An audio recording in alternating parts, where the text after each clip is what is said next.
아버지의 이름을 거룩하게 하시며, 그 부분입니다. 일단 이제 주기도문 앞부분을 짧게 한번 복습을 해본다면, 주기도문은 세 가지 특징이 있다고 그랬죠. 간결하지만 이게 아주 진실되다, 그런 거죠.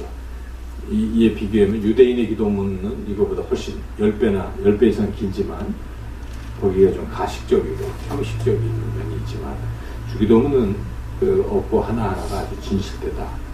그리고 두 번째는 주기도문은 완전하다. 그러니까 모든 내용을 다 포함하고 있다, 그런 거죠. 그래서 하늘과 땅도 포함하고 과거, 현재, 미래까지 모두 포함하는 그런 내용이죠. 그리고 무엇보다 중요한 것은 아버지로 시작해서 아버지로 끝나기 때문에 하나님 아버지 중심의 기도다. 이렇게 주기도문의 세 가지 특징을 우리가 살펴보았습니다. 첫 번째 기도, 호칭이죠. 하늘에 계신 우리 아버지. 벌써 이제 기도할 때는 기도의 대상을 분명히 하라 하는 것입니다. 기도의 대상 없이 이렇게 하는 건 뭐 자기 스스로의 독백에 지나지 않습니다. 푸념에 지나지 않고, 그건 기도라고 말하기가 어렵습니다. 자기에게 기도할 수는 없잖아요. 그래서 하나님을 부르고 하나님을 의식하고 기도의 대상을 분명히 하는 게 가장 중요합니다. 그리고 우리의 기도의 대상이 되시는 분은 바로 우리의 아버지시다는 의식이 가장 중요합니다. 그래서 하늘에 계신 우리 아버지로 되어 있지만은 이 헬라 원어의 순서는 처음에 파테르 이렇게 나옵니다. 아버지, 이렇게 아버지. 그래서 아버지, 우리가 기도할 때는 아버지를 부르는 거예요. 아버지 하고 기도 시작됩니다. 아버지. 아버지, 육신의 아버지가 좀 섭섭하신 분도 계시지만은 하나님 아버지는 그런 분이 아니시잖아요. 하나님 아버지는 어떤 분이십니까? 우리에게 생명의 근원이 되십니다. 육신의 아버지도 생명을 주셨다고 하지만 본질적인 생명을 주신 분은 아버지, 그 하나님이시죠. 두 번째는 그 하나님은 사랑의 하나님이십니다. 사랑의 아버지시죠. 그래서 모든 것을 아낌없이 주시는 사랑의 아버지, 그런 것이죠. 그리고 그래서 우리가 기도할 때는 아버지 부를 때는 무엇이든지 구하면 주신다 하는 믿음이 막 생기잖아요. 아버지, 사랑하시니까. 그 다음에 이제 세 번째는 그 하나님은 용서의 아버지가 되신다. 그래서 아무리 우리가 잘못해도 나올 수가 있어요. 육신의 아버지는 잘못하면 나가기 어려울 수도 있습니다. 그렇죠? 부자지간에도 연이 끊기는 경우도 있고 그렇지 않습니까? 근데 하나님 아버지는 그렇지 않습니다. 언제든지 그 누구라도 어떤 죄를 저질렀을지라도 아버지 앞에 나오기만 하면 그냥 아버지는 다 용서해 버리시는 것이죠. 그래서 나오는 게 굉장히 중요하죠. 그래서 이렇게 아버지를 우리가 의식하는 거예요. 뭐 생명의 근원이 되신, 나의 출발이 되는, 나의 그 시작이 되는 분, 그리고 나를 너무 사랑하시는 분, 그리고 모든 죄를 다 용서하시는 분, 이러한 아버지를 우리가 부르면서 이제 기도하는 것이죠. 근데 이 아버지는 뒤에 바로 파테르 다음에 붙는 게 이제 우리죠, 우리. 그래서 이것은 우리의 아버지, 나의 아버지로 우리가 기도를 시작하는 마음이 있지만, 그런데 공동체적 기도가 중요하다는 것입니다. 예수님 가르쳐 주신 기도는 우리 아버지라고 부르라고 했다는 것은 혼자서 기도하는 게 아니잖아요. 우리 아버지 할 때는 벌써 뭡니까?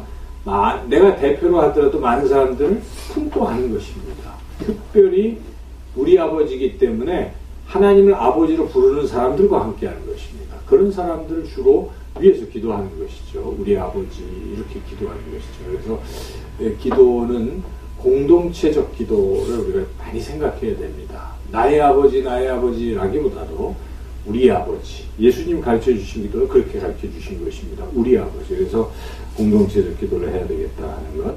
끝으로 하늘에 계신, 그죠? 하늘에 계시는 무엇입니까?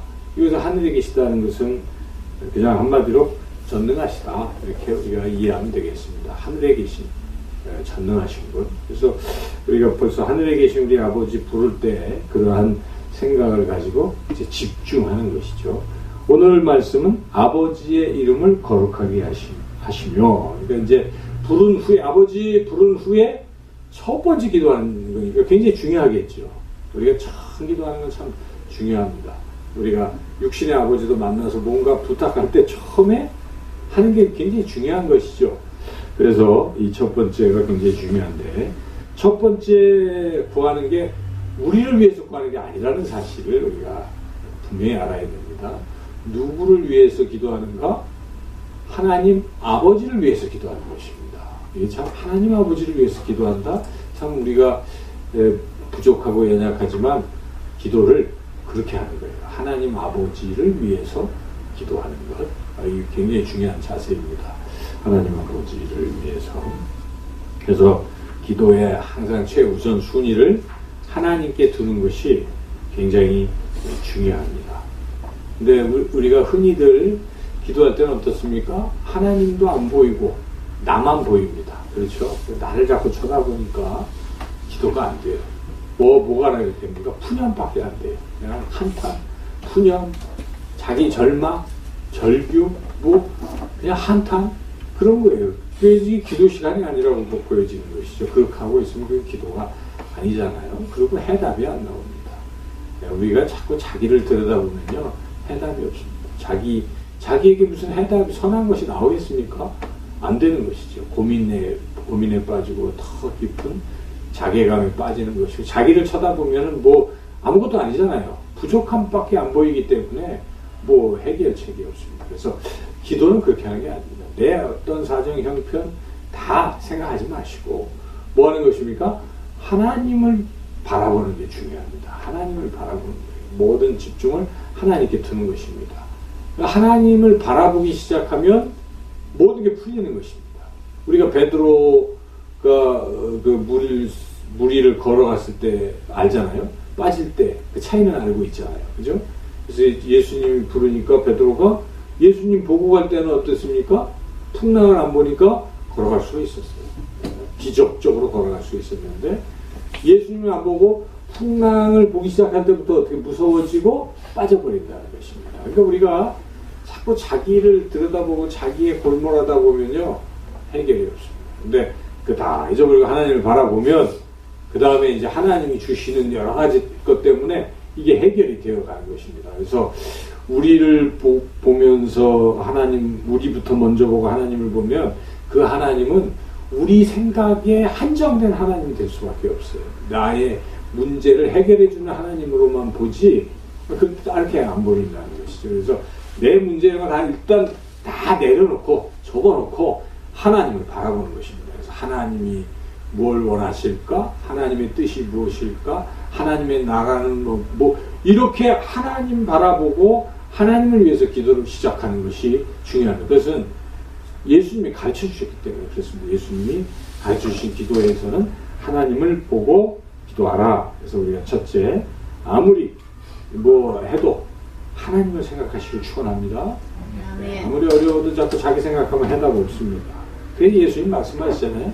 너희는 먼저 그의 나라와 그의 의를 구하라. 그리하면 이 모든 것을 너희에게 더하시리라. 우선순위가 뭡니까? 하나님입니다. 하나님을, 나라와 하나님의 뜻과 하나님을 자꾸 우리가 생각하면 나머지는 우리가 기도 안 해도 다 해결될 줄로 믿습니다. 이게 신앙의 원리라는 것이죠.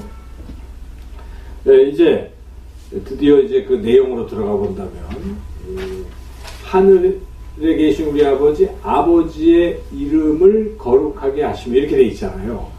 아버지의 이름이 딱 나오죠. 그런데 이제 아버지의 이름의 뜻이 무엇일까를 잘 생각해 봐야 됩니다. 왜 아버지의 이름이 아버지가 거룩하게 이렇게 안 하고 아버지의 이름이 이렇게 기도를 했을까요? 그것은 똑같은 것입니다. 이 유대인들에게 있어서 이름은 그 존재 자체를 말합니다. 이름이. 그냥 우리는 이름만 부르면 그냥 이름은 또 따로 이렇게 생각하지만 유대인 생각은 이름이 곧 그분이에요. 그 존재. 그래서 어떤 이름은 곧 그 존재를 나타내는 것이기 때문에 여기에 아버지의 이름이라는 것은 곧 무엇입니까? 하나님 아버지를 그냥 지칭하는 것입니다. 그래서 아버지의 이름을 거룩하게 하시며 라고 할 때 이 아버지의 이름이라는 것을 우리가 어떻게 생각하면서 기도를 하셔야 되냐면 그냥 아버지라고 생각, 아버지 그분, 그분 자신을 어떻게 하게? 거룩하게 하시며. 그럼 이게 이제 여기서 어떻게 하나님은 거룩하시잖아요, 원래. 근데 하나님은 거룩하신데 거룩하신 하나님이 거룩하게 해주세요. 이게 좀 이상하잖아요. 그래서 이것은 원래의 뜻을, 원어를 잘 살펴봐야 돼요. 원어는 이렇게 되어 있습니다. 아버지의 이름이 거룩히 여김을 받으시오며, 이거예요. 그러니까 우리가 성경에 나온 게 맞아요. 지금 근데 왜 주기도문을 번역하는 분들이 그렇게 했을까? 너무 수동태로 하니까 이게 좀 의미가 애매하다는 것입니다. 이게 그래서 이거를 그냥 능동형으로 바꾸니까 하나님을 거룩하게. 근데 거룩하게 하는 주체는 누구십니까? 하나님 자신이에요. 하나님이. 그렇죠? 그런데 그럼 우리는 아무것도 안 하는 것인가? 그게 아닙니다. 우리를 통해서 하나님의 이름을 거룩하게 하시며. 그러니까 여러분들이 주기도문을 볼 때 이 번역된 부분을 보면 거기에 유일하게 각주가 붙어 있는 부분이 바로 이 부분이죠. 주기도문에 여기 이렇게 보시면 그렇게 되어 있어요. 여기 그렇죠. 이렇게 아버지께서 우리를 통하여 당신의 이름을 거룩하게 하소서라는 의미다. 그러니까 우리를 통해서라는 말이 빠져 있죠. 근데 뜻은 그렇다는 것입니다. 그래서 항상 기도할 때 하나님의 이름을 거룩하게 하시며 할 때 거기에 누구를 통해서요? 우리를 통해서. 이렇게 생각하고 기도를 하셔야 되는 거예요. 하나님의 이름을 거룩하게 하시며. 근데 우리를 통해서가 빠지면 잘 모르는 거예요. 그 의미를. 그러니까 나를 통해서, 우리 공동체를 통해서 하나님의 이름을 거룩하게 해달라고 기도하는 것입니다. 이해가 가시죠? 그러면 이제 가장 중요한 것은 거룩이라는 거겠죠. 우리 박인재 전도사님이 거룩이라는 키워드를 가지고 쭉 그 관련된 찬양들 다 골라내가지고 우리가 찬양을 불렀습니다. 근데 그 찬양을 불러도 거룩의 의미가 확연히 잘 들어오는 건 아닙니다. 그렇죠? 그래서 거룩의 뜻을 잘 알아야 되는데, 거룩의 뜻은 크게 두 가지라고 볼 수가 있는데, 우리가 흔히 아는 것처럼 거룩은 정결하다, 깨끗하다는 뜻입니다. 그렇죠? 거룩하다 그러면 우리가 뭘 생각합니까? 깨끗한 것을 생각합니다. 그래서 그 말대로 깨끗한 것입니다. 우리를 통해서 하나님이 깨끗해진다, 이 뜻은 무엇이냐면, 뒤집어 보면 반대로 우리 때문에 하나님이 더럽혀진다, 그런 경우가 생긴다는 것입니다. 나 때문에, 우리 교회 때문에 하나님이 더럽혀진다, 하나님의 이름이 더럽혀진다, 그럴 수가 있지 않겠어요? 우리가 그렇게 하지 않게 해달라고 기도하는 것입니다. 하나님, 우리 때문에 하나님의 이름이 그렇게 더럽혀지지 않게 해주세요, 이렇게 기도를 하라는 것이죠. 자, 그렇게 기도를 하면서 우리가 무슨 생각을 하겠습니까? 회개가 나오겠죠. 하나님, 그렇지 않아도 제가 저 때문에 하나님 이름이 이렇게 좀 더럽혀졌습니다, 이런 생각이 들지 않겠습니까? 기도할 때 깊이 생각해 보면은 그 부분에 막히는 거예요. 그래서 하나님, 오늘 제가 살면서 말하는 것 때문에 다른 사람들이 저 사람이 목사야? 저 사람이 뭐야? 이렇게 여기지는 않았는지요. 그러면서 그 사람들 마음속에 혹시 하나님을 이렇게 욕하게 되지는 않았는지요. 이런 겁니다. 그래서 우리가 언행심사가 나 때문에, 내가 하는 말, 또 내가 이렇게 하는 행동 때문에 하나님의 이름에 거친 표현을 쓴다면 먹칠을 하게 된다든지 이러면은 이건 안 되는 것입니다. 근데 흔히들 그럴 수가 있어요. 우리가 그래서 가능하면 그냥 교회 안 다닌다고 이렇게 속일 수도 있잖아요. 괜히 교회 다닌다고 하고 이게 드러나면 안 되니까. 그래서 그런 면이 없지 않습니다. 나 때문에 하나님의 이름이 더럽혀지지 않도록 우리가 해야 되는데, 그 죄의 큰 죄 중에 하나가 나 때문에 하나님의 이름이 더럽혀지는 것입니다. 그래서 로마서 2장에 이 죄를 이렇게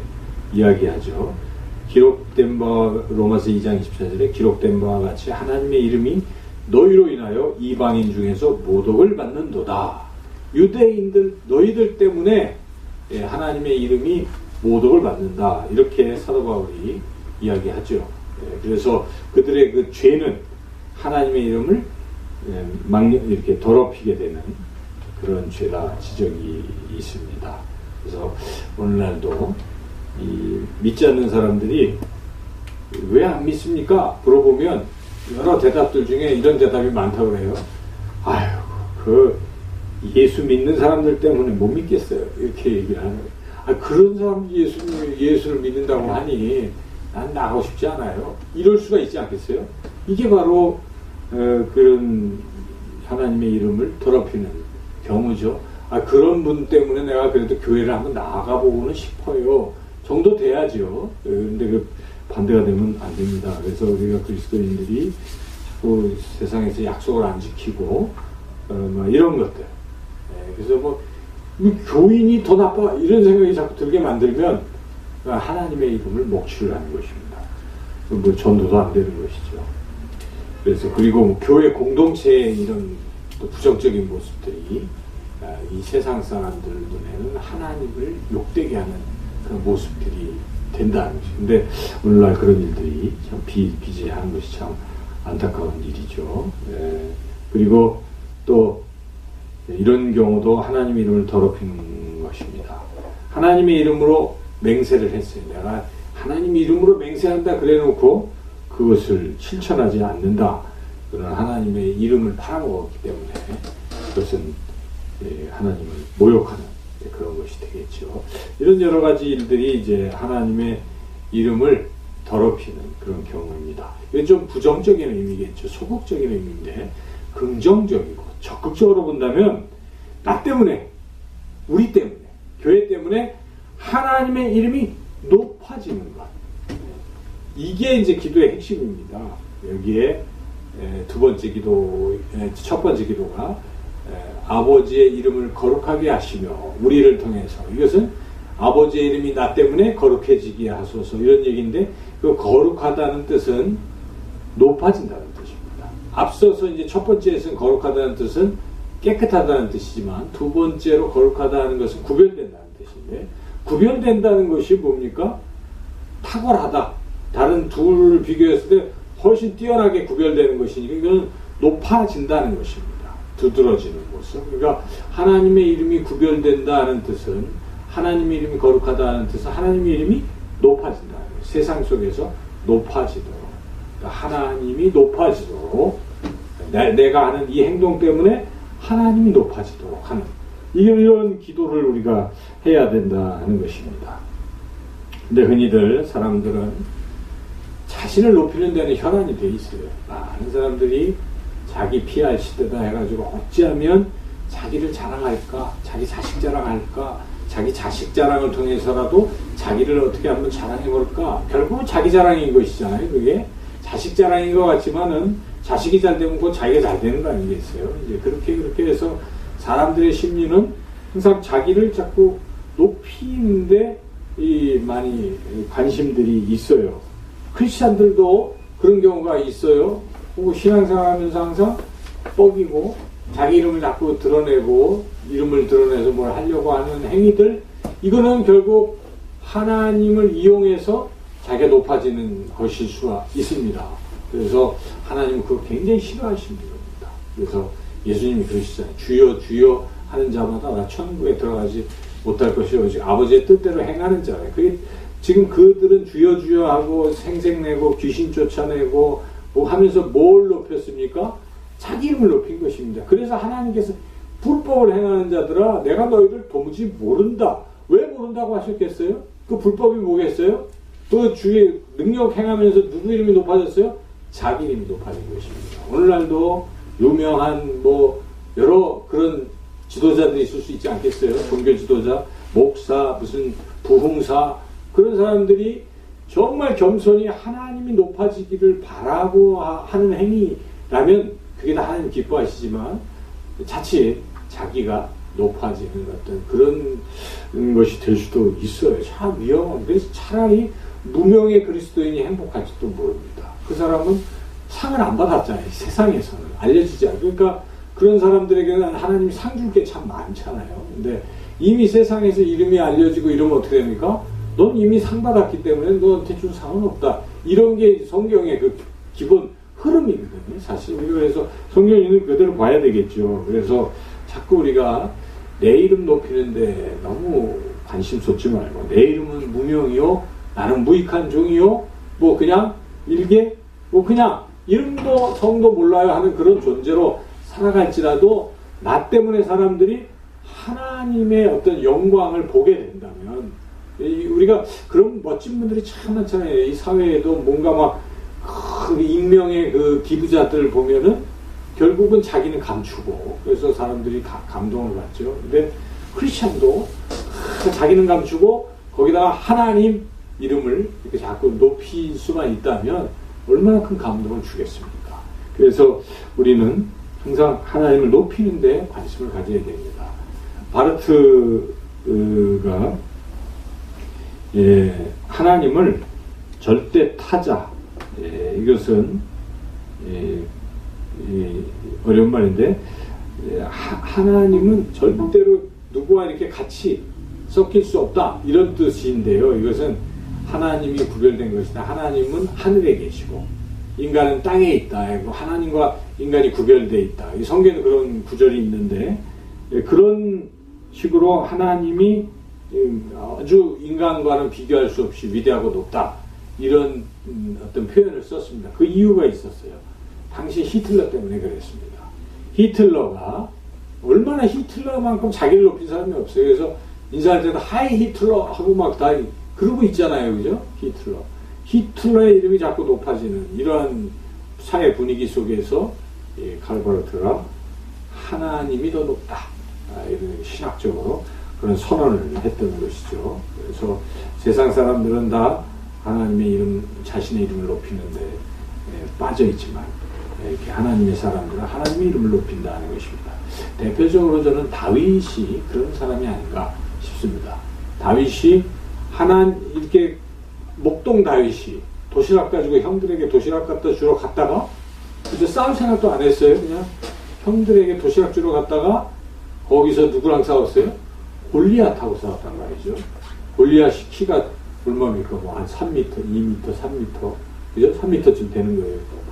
아주 이렇게 뚱뚱하고 막 힘이 세고, 당시에 골리앗을 이길 사람 아무도 없습니다. 골리앗이 뭐라고 하니까 막 이스라엘 군대가 다 이렇게 주눅이 들어있는 그런 상태 아닙니까? 골리앗과 싸울 수 있는 사람 아무도 없습니다. 그런데 다윗이 이렇게 하다가 골리앗하고 가서 싸웠거든요. 싸운 이유가 무엇입니까? 가서 뭐라 그래? 네가 어떻게 하나님의 이름을 모욕하느냐, 이겁니다. 다른 이유가 아니에요. 하나님의 이름이 모욕받았다는 것에 다윗이 목숨 건 것입니다. 사실 목숨을 걸은 거 아니에요. 어떻게 보면 운이 좋아서 돌판매에 맞아서 나가 떨어졌지, 그거 안 맞고 그랬으면 그냥 죽는 거예요, 다윗이. 그런데 다윗은 하나님이 함께 하심도 믿었고, 어차피 죽어도 내가 하나님을 위해서 죽으리라, 하나님의 이름이 더럽히는 것을 참을 수 없노라 하고 나가는 그런 것이죠. 과연 우리 인생이 내가 정말 하나님의 이름 때문에 목숨도 거는가? 우리 순교자 하시는 분들이, 순교하시는 분들이 그렇잖아요. 내가 어떻게 하나님의 이름을 그렇게 할 수 있을까? 이렇게 하고 그냥 가는 경우가 많잖아요. 그런 순교자들.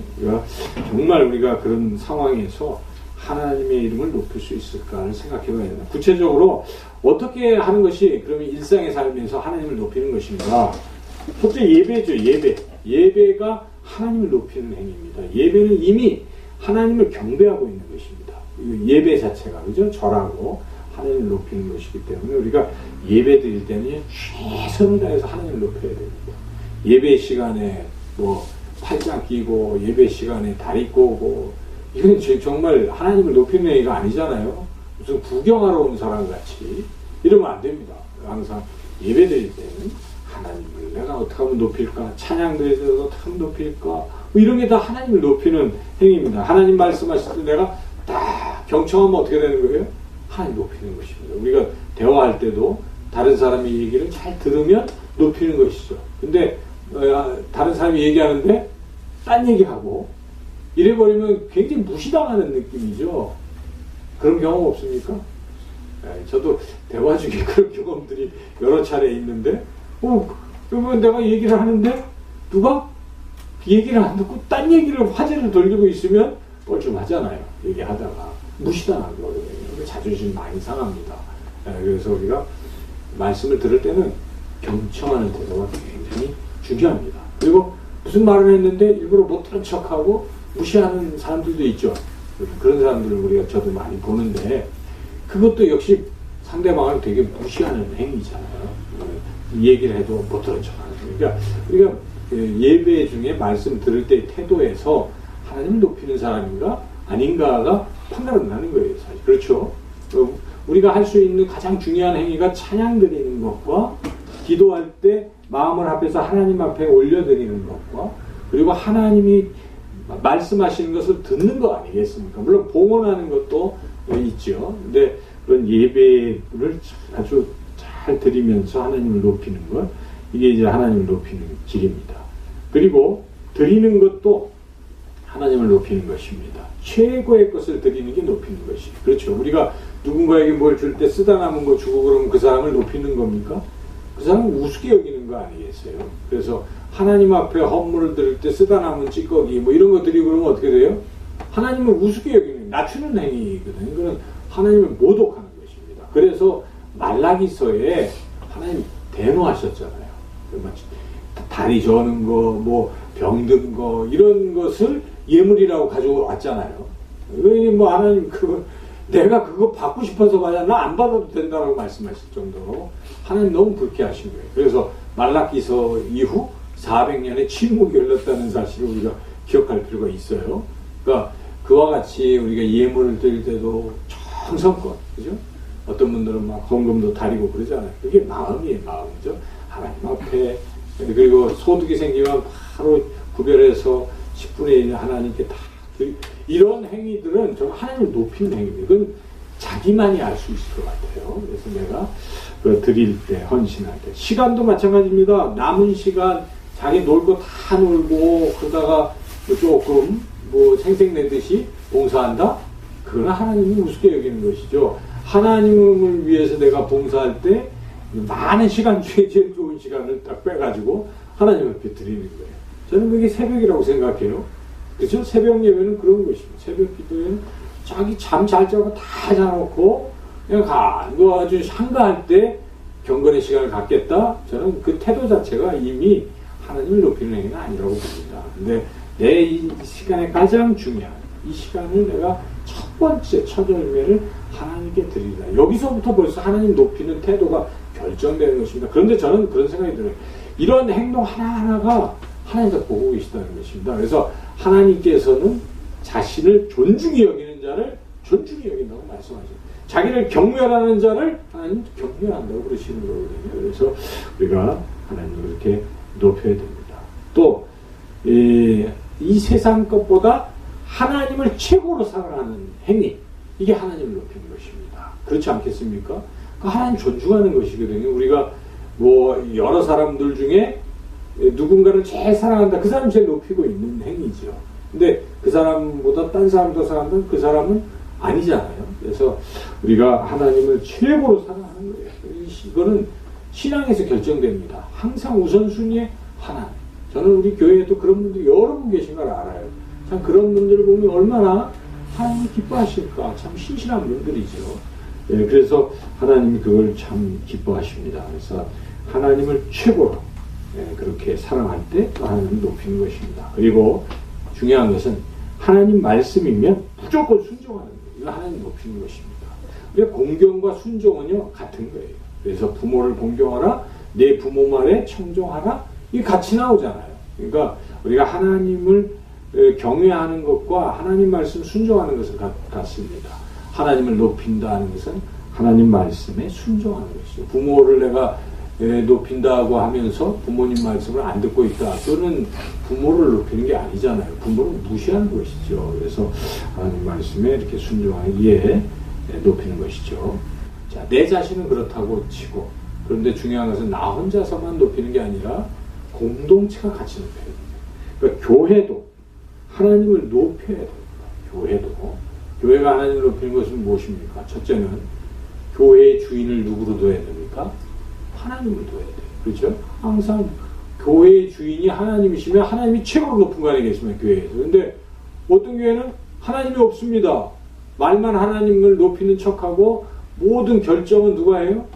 사람들이 하고 다수결로 하고 뭐 힘 있는 사람이 하고 목사가 하고 장로들이 하고 뭐 이런 것은 뭡니까? 이건 아닙니다. 이거. 그래서 결정을 어떻게 하는 것입니까? 다 기도해요. 저는 항상 교회에 중요한 일이 있으면 뭘 해야 된다고 생각하냐면 기도해야 된다고 생각합니다. 다 기도하면 누구 뜻에 복종하는 것입니까? 하나님 뜻에 복종하는 것이죠. 그래서 모여가지고 기도한 결과들을 나누면 되는 것이죠. 거기서 자기 생각이 나오겠습니까? 아닙니다. 기도를 통해서 자기 뜻이 다 사라진 것이거든요. 하나님의 뜻만 사는 것입니다. 그래서 우리가 항상 기도하는 교회, 그래서 하나님을 주인 삼는 교회, 이게 교회 공동체가 하나님 높인 거예요. 교회 공동체가 또 한 가지 있습니다. 이 사회에, 세상을 향해서 하는 일이죠. 그게 뭡니까? 하나님을 높이려면 세상을 사랑하는 것이죠. 이웃을 사랑하는 것이죠. 이웃을 섬기고 이웃사랑을 막 실천하면 어떻게 됩니까? 누가 높아집니까? 하나님이 높아집니다. 그렇죠? 다 알잖아요. 영상교회 여기 있는 거 아는데 영상교회가 주변의 사람들을 정말 사랑하고 자꾸 이렇게 섬기고 하면 그 사람들이 누굴 생각할까요?